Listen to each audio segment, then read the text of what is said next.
Bling. Witch.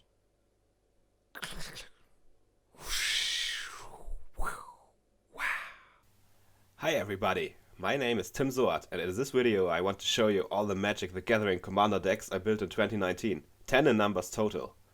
These are also my first ones since I learned about Commander or EDH in late 2018. Let's dig right into it.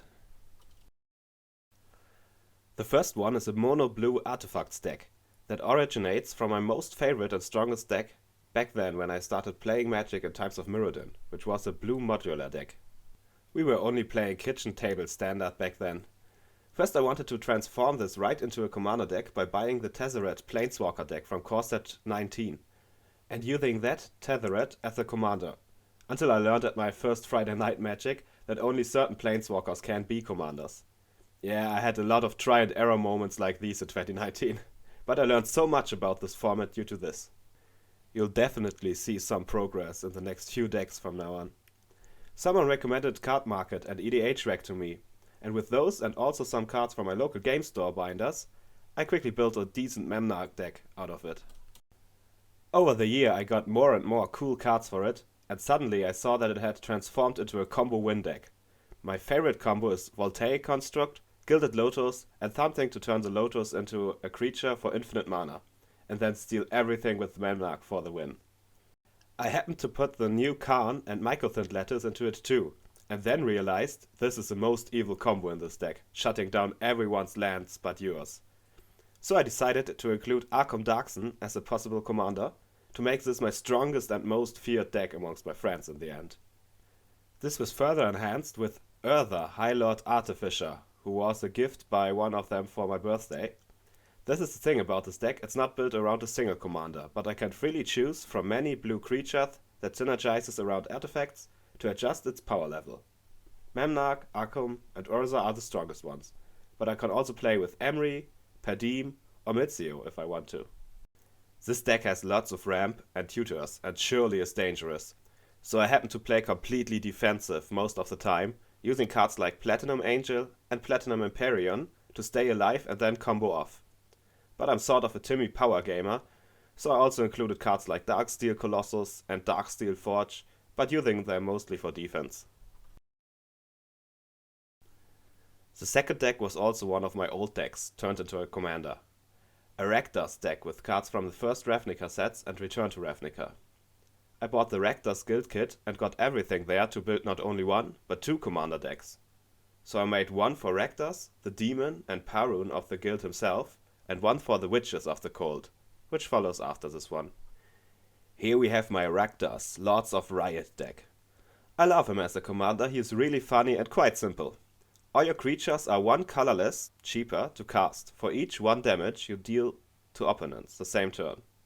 But you only can cast himself when you have dealt damage somehow. So the strategy here is, first play some cheap stuff that can easily deal 1 point of damage, like pinger creatures or haste attackers. Get your mana base straight, and then come along with a 6/6 flyer with trample. Once the engine is running, you can go all Timmy power gamer. Expensive Eldrazi, demons and dragons everywhere. But it's not only power, I also want to keep some Rakdos flavor with cards like Bedevil, I love Zed McKinnon, this is one of my most favorite artworks ever. Or Rakdos Return, and all basic lands in this deck are the Rakdos Guild Kit lands. I also always include some Nostalgia or Heart Piece cards that drag the power level down a little, but feel so great to look at in the games. So definitely none of my decks is CADH level. Also in this deck we have some neat equipment like Embercleave or Sword of Sinew and Steel, and also some haste enablers. This deck is absolutely direct and also nice to play for newcomers, which we happen to experience in some two-headed giant games. Simply play what's in your hand and what you draw, no tutors or stuff like this. One now frequent young player in my LGS had his first commander game with this one and won, asking me several times later if he can play it again, because it was so much fun for him. The Woncoil engine here was part of a prize I won at Magic Amino in a Warthos card design challenge, where I made my own version of Hekara Razor Witch. That's also a great memory and strong card contained in this deck. The only bad thing about this deck is that it absolutely whiffs when you run out of gas and you have no little pinger after a board wipe to play Rakdos again. In this case it does absolutely nothing for the rest of the game. It's more for days when I want to play some aggro style and be a Timmy power gamer for sure. This is completely different from my other Rakdos deck, which is Judith, the Scourge Diva. This deck is aristocrats, and combo again. So I sacrifice my stuff, gaining value out of it. Sack outlets are most important, just like every card that deals damage to your opponents when stuff dies on the battlefield, like Zulabot Cutthroat, Blood Artist or Falkenrath Noble. Even better, Butcher of Malakir or Dictate of Erebos, making your opponents sacrifice their creatures. To get the engines running, all of that little black and red creatures that refuse to stay in the graveyard, like reassembling Skeleton or Squee.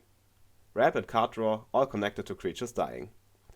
There are some win combos in this deck too, like Ashnod's Alta, reassembling Skeleton, and Pitiless Plunder together with Judith. Making the Skeleton die endless times to make 1 damage on the opponents and get it back with the mana generated by the Altar and treasure tokens. To get the pieces together, many black tutors that are affordable, like Diabolic Tutor or Scheming Symmetry. There are also some of the red spells in here that steal your opponent's creatures, so that you can sacrifice them for even more value. To survive and control the board a little is key as always, so we play all the good spot removal and board wipes we have in red and black. You may have noticed by now that not every deck of mine has Soul Ring in it, and that's because I don't have 10 of them, and I want to play it in the decks that need it the most, for example those that cannot ramp that good. But I have one of my 2 Ashnod's Altars in this deck, because in this deck it's the most useful and flavorful. I want to have the best flavor possible in my commander decks for sure. That's why in this deck I have all 3 of the witches, despite Exava being not quite useful for the strategy. And a Rakdos Drake, simply because I love the artwork. But I have a feeling that when you put your heart into a deck like this, sometimes you are rewarded with crazy and funny moments. Like the one time where I had all the 3 witches on the board and won a multiplayer game by attacking with them together in what had to look like sort of an anime combo special finisher attack. At least in my imagination.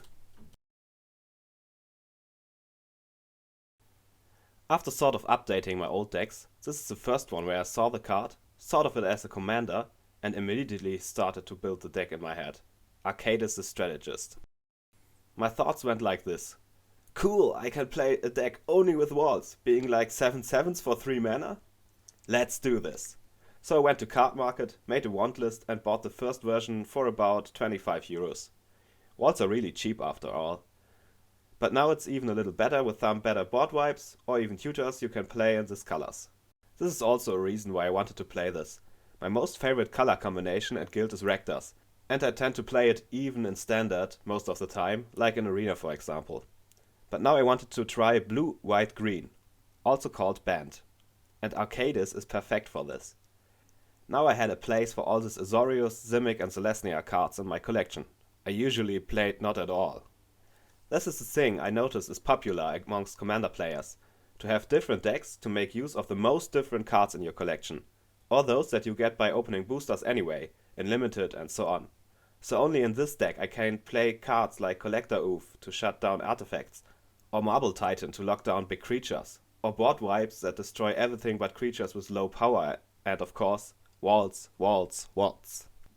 Enchantments like High Alert and Assault Formation are also really important here, because with those on the board, your opponents tend to not destroy Arcadis again and again, because he's not the only enabler for your walls to attack anymore.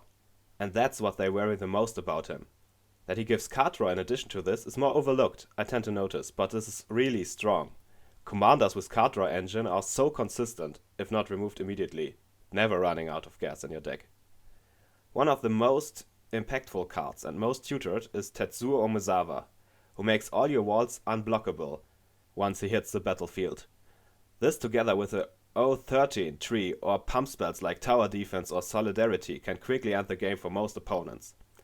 To protect our board we play spells like Face Reward, Eerie Interlude, or really great in this deck, Kolphenos Orn.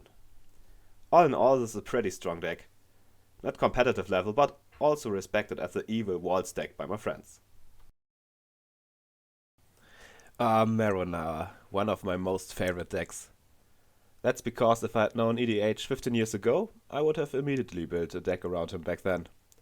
In fact, I tried to build a red tribal deck in times of Kamigawa, but it was just so weak because I couldn't rely on drawing my only copy of Marrow Gnawer every game. If I'd have him available every time, like now in Commander, it would have been much different. Now I can play my favorite tribal as a mono-black token deck. Did you know that 2020 is the year of the red? I'm definitely gonna play this deck a lot again this year. How does this deck work? First, we need to get 2 red creatures on the battlefield and Marrow Gnawer, then untap him as many times as possible. Artifacts like Sword of the Parun and Puppet Strings help a lot with this. Then we sacrifice 1 red to create that many red tokens equal to the number of reds we have in play. So we need at least 2 of them to make more reds in the end. This isn't quite fast and easy as with Krenko, who doesn't need to sacrifice a goblin, but Marrow Gnawer gives fear to all our reds, making them a lot more dangerous themselves for many opponents who cannot block with black or artifact creatures. And also, with reds, we can get into hundreds of tokens on our board. Then we play tribal support like Door of Destiny, Vanquish's Banner and Coat of Arms, the card which won me the most games, for sure, with this deck. There's also a little bit of Infect in the decks on some reds and black cards. Sometimes this is a condition to kill everyone on the board in one turn. One way to play this deck is with 40 of those reds you can have any number of cards from in your deck, even in Commander. But this doesn't feel like Highlander for me. One thing I enjoy in Commander is to be able to play with so many different cards, and so in this deck I rather want to have every decent red I can think of instead of the same 40 times. There are so many good amongst them, some that only cost 1 mana, some with Infect, or for example the Crypt Reds, who also can be a board wipe in this deck. There are also some good changelings included, those are reds after all. Then we are in black, so we have other black board wipes, spot removal, card draw, and of course some tutors. This deck isn't really strong because of Marrow Gnawer being rather expensive in mana and slow, but I try to make it as best as possible.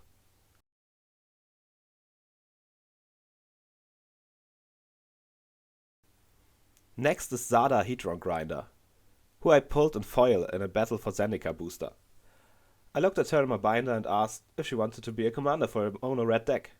Apparently she said yes, so here we are. Most people play her aggro, so you generate a lot of tokens and put 1 good pump spell on Zada to give all your team +5 attack or such and go all in. But not me. I use Zada and lots of tokens together with cantrip spells that let you draw a card and target Zada. So in the end she copies it for all your creatures and you draw that many cards, the number of creatures you have. Most of the time this is around 5 to 9, so she is actually a really nice card draw engine in red. And now I combine this with red's artifact shenanigans to make a red artifact combo deck. I play for example Kraklan, Ironworks, Scrap Trawler and Mere Retriever in this deck for some infinite sacrifice and recast combos with stuff like Warstorm Surge or Quicksmith Genius, or I generate infinite mana with a Soul Ring or Foundry Inspector on the board too. This mana can be used for Pentavis or the Pirate Spellbomb. Another combo I like in this deck is Triskelion, Cauldron of Souls and Dross Scorpion. Ping your opponents to death by reviving Triskelion endless times by untapping the Cauldron. Though this is fun, those are all 3 to 4 card combos and I don't have much tutoring in red besides Hoarding Dragon or such, so I'm really relying on drawing the pieces. So this is by far my jankiest deck and maybe even the weakest. It never beats the blue artifact deck for sure. But there's also some red chaos stuff in here like Warp Worlds, so I like playing it. I figured out that people have an eye on Zada most of the time though. So I have to hope other threats on the field are far worse than her, so she stays alive for a little bit and I can get a combo together at some point. I got 2 surprise victories the first time I was playing with it, but not in the last games anymore. Do you have any ideas to improve this build? I'm happy to read your comments about this for sure.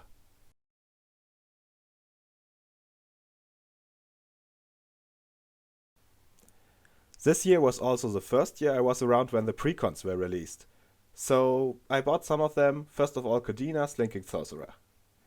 He's for me the most versatile of all commanders there. He has a theme, morph, and its ramp and card draw for it at the same time. So every time I play this deck, I feel like I'm doing stuff and everything is alright. He can win games for sure, but you don't feel like you had no impact on the game at all when you lose. And I think playing morph creatures is a lot of fun. This is something you have in this other TCG named Yu-Gi-Oh! A lot of time, where you have face-down creatures and trap cards and your opponents never can be sure what you have there to intervene with their plans. In Magic we have instants for those case, so cards in hands and open mana are basically the same, but with actual face-down creatures it feels a little more like trap cards for me. I'll also like bluffing sometimes with morphs, asking stuff like, are you gonna cast this expensive spell? Just to make them suspicious they could have a counter ability on the creatures. Even if I don't have one actually. Little mind game stuff. They have lots of useful abilities like spot removal for any type of permanent, or stealing stuff and so on. This is also a deck I can put Dimir and Golgari cards in from my collection, for example the Transmute cards that can tutor for a specific CMC. All in all it's pretty fun, also if you just play it out of the box as a pre-constructed, what we did when they were released. So now I took some cards out here for other decks and put stuff from my binders in here that fits, so I don't think I downgraded or upgraded it much. But it is at this mediocre power level most of my decks have anyway. I ordered some more morph cards for it online and found some stuff in the binders to keep it at a decent level. Leyline of Anticipation for example is a really good fit, because it lets you abuse Kadena's ability every other turn too. Narset and Ashiok from War of the Spark are great fits in any deck in these colors for EDH too. I even bought the Kadena sleeves for it, because I like the artwork, but prefer dragon sleeves on my other decks for sure.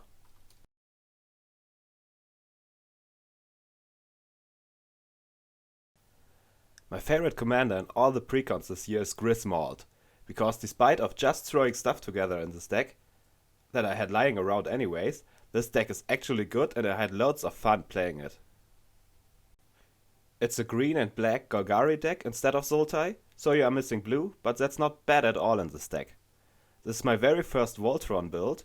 I'm calling this deck Trolltron. How does this work? Grismold is a 3 CMC commander, so he's on the board relatively fast, and then he gives every player 1/1 plant tokens every turn.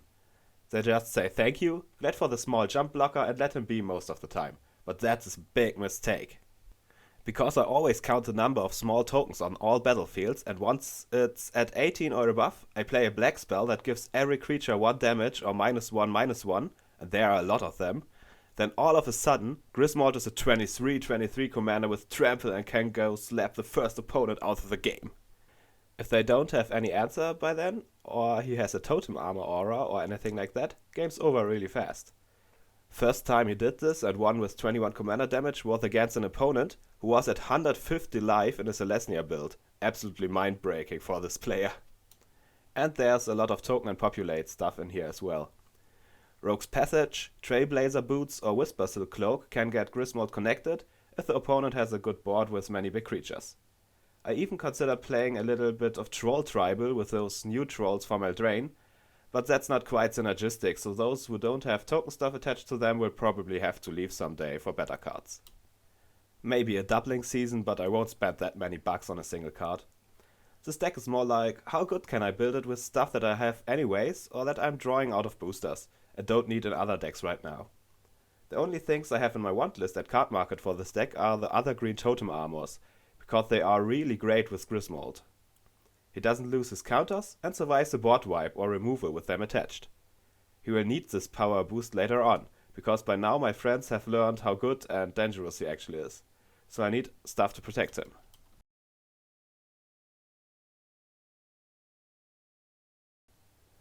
Ninth in row is Atla Palani, another new commander from a precon. I play it as a dinosaur tribal deck, a little flavor win with her. I just had to buy the Judith deck to get a good base with ramp and card draw, and are now getting together all the dinosaurs from Ixalan I want to play in here. I even bought an Ixalan booster box for a good price at Black Friday in my LGS, and we made 2 great draft evenings in December with this. Out of this I got the mythic Huatli and great dinosaurs like Ripjaw Raptor and Kinjali Sunwing. Of course Atla has to play with egg shenanigans too. So in here we have Changeling cards that are also eggs, some other egg cards and Soul Foundry for egg or Changeling tokens. So we can start building a board of eggs until Atla is on the battlefield. But the best case scenario is a board wipe with many eggs dying, so all our opponents don't have creatures left and have to rebuild, while our board gets filled with strong dinosaurs from the top of our deck. Some 10-10s, double strikers and more with an overwhelming stampede. It's GG for everyone. Many people know how explosive this can get, so she often gets targeted by spot removal. You have to play around this a little bit for sure. But it's so fun and also chaotic and exciting to see what dinosaurs want to come out of the jungle that is your 99 cards deck. I also play some Vivian Flash stuff to surprise our opponents with a dinosaur from my hand.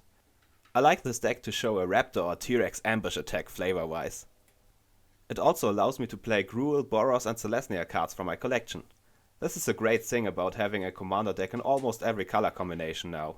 Whenever you get a dual land or good cards in 2 colors out of boosters, you know right where to put them in.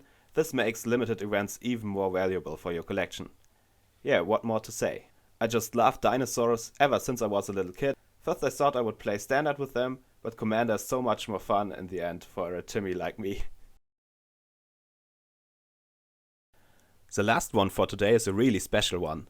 I call it my true colorless EDH deck, and it's my 10th deck and at the same time my magic art project. I plan to have absolutely every of the 100 cards in it to be only black and white and drawn by myself. For this I'm priming junk cards with white spray and draw on them with various ink pens. Every one of them also features the rules text and is in English, so that you can actually play with it without having to search for their abilities all the time. This is not the entire deck by now, but I'm halfway through, and once it's all done I will make a video just about this deck and also scan all the cards to give you a better view on every card and drawing. Rules-wise, it's a colorless Eldrazi deck with lots of ramp and those colorless spells like Aweless Dust or Titan's Presence, with Ugin as a planeswalker and lands producing only colorless mana. The commander is Ulamog the Ceaseless Hunger. And because of that, I also want to give it a little twist and play it as a mill deck with cards like Altar of Dementia and Mind Crank. It doesn't need those cards to win because the Eldrazi with Annihilator are surely dangerous enough, but it will be fun to actually mill someone out some games with the right cards. I know all of those are proxies and not everyone is okay with playing against those, so I'll ask if it's okay before every game. I'm also getting together all these cards by now, even the Titans like Ulamog, due to some trades with people on the internet who wanted me to make them proxies like this with specific themes, like fan cards for games and movies. I also had this as my Inktober project in 2019 and posted one card on Instagram every day, so maybe you have already seen some of this. Well, thanks for watching and stay tuned for more Magic the Gathering content from me this year. See you next time.